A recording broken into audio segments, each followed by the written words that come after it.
Hi, this is Bruce, and in today's video we're going to look at user-defined attributes and how these UDAs can help you study your device or network. So first I've loaded several measures into this workspace.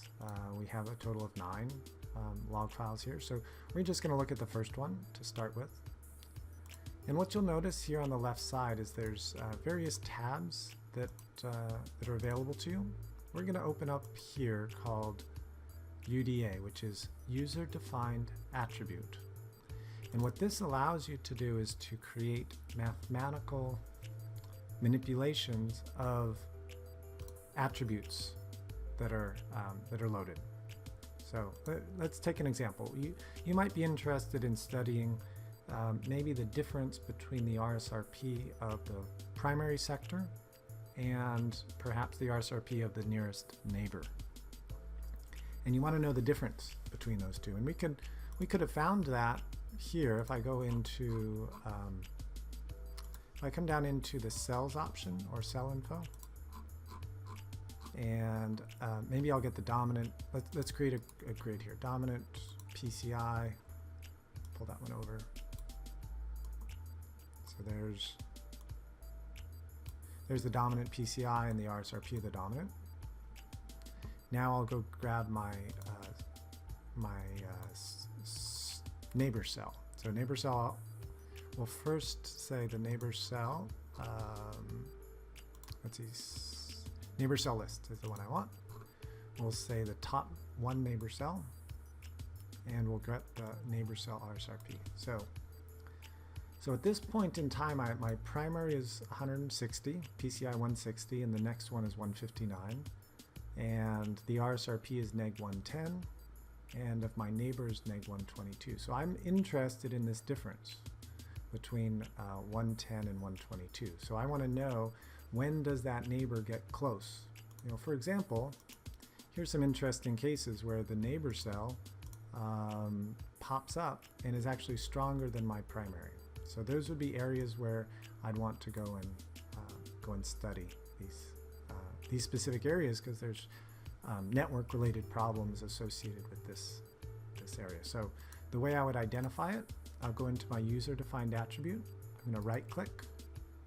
I'm going to set my UDA, or create a new UDA, and I'll call this one. We'll just call this one LMA Quick Start Test, and we'll call it dominance. And I'm going to go grab those parameters that we just found. So I'll go into cell info, and I'll grab the RSRP of the dominant, and I'll go into the neighbor cell list and grab it. Now I'll just do what math I want to happen to those values, A minus B. So just the difference between the primary and the first neighbor, and I'll change it to decimal points and say apply. So there we go. Now we have quick start test dominance. I'm just going to drag and drop that in. And so now I have a new mathematical parameter that tells me the difference between them. And here's where the values, negative values here represent places where the neighbor is stronger than your dominant. So an easy way to adjust that might be to set the legend for it. To set a legend, we can just right click and add new sections. And maybe I'll say, I'll give this one 2, 4, 6. So anything between 0 and 2 we'll say is not good. Orange, blue, we'll say this one is on blue or purple, and that one green. And anything that is less than, which is the last one, will also be red. So we'll color code those. So now we have set a legend for it. And the first thing I'll do is create a time graph. And then I also might want to create a map of it as well. So those these parameters,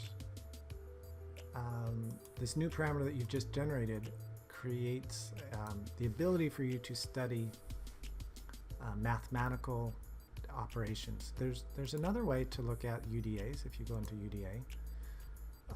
Ones are results driven, or the other is an event driven. So in events, you might want to know the timing between two different messages. So let's say if we go into SIP messages and we grab maybe the invite message. So you can just drag and drop the invite message into and the 200 OK message back to there. So now what I want is the timing between the invite message and the 200 OK message. I have to give it a name. So LMA quick start, timing based UDA, for example. I'll say that. So I've pulled the 200 OK message for the invite and to the bye message here. So now when I hit apply, I have a new user-defined attribute that's based on time. So I can create a grid of that, and it'll tell me all of the time, the timing between the start of the call and the 200 OK on the bye. So from the invite message to the bye message. So these are different ways to use user-defined attributes, either parameter-based, where you're going to study values, or time-based, where you want to look at the difference between various measures or timing for it.